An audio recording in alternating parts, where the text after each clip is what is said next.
అనంతపురం జిల్లా తాడిపత్రిలో మాజీ ఎమ్మెల్యే కేతిరెడ్డి పెద్దారెడ్డి తాను తన సొంత ఇంటికి తాడిపత్రిలో నియోజకవర్గ హెడ్ క్వార్టర్స్లో తన సొంత ఇల్లు ఉంది. ఆ సొంత ఇంటికి తాను వెళ్ళలేని పరిస్థితి. కోర్టు ఆదేశాలున్నా ఆయన ఎప్పుడు అక్కడికి వెళ్ళాలని ప్రయత్నం చేసినా పోలీసులే అడ్డుకుంటారు. ఆ సిఐ గన్ను కూడా చూపిస్తాడు. ఆ గన్ను చూపించే ఫోటో చూపించమో సరే.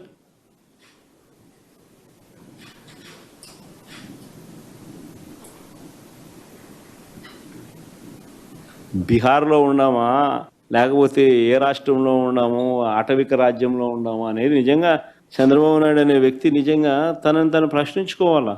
తన సొంత ఇంటికి తాలూకా హెడ్ క్వార్టర్స్లో తాను కోర్టు ఆదేశాలున్నా పోలేని పరిస్థితి అంటే, పోలీసులే అడ్డుకుంటా ఉన్నారనంటే, తుపాకులు చూపించి బెదిరిస్తూ ఉన్నారు అనంటే, 6 సార్లు ఎమ్మెల్యేగా పనిచేసిన నల్లపురెడ్డి ప్రసన్న కుమార్ రెడ్డి, 6 సార్లు ఎమ్మెల్యే ఆయన నల్లపురెడ్డి ప్రసన్న కుమార్ రెడ్డి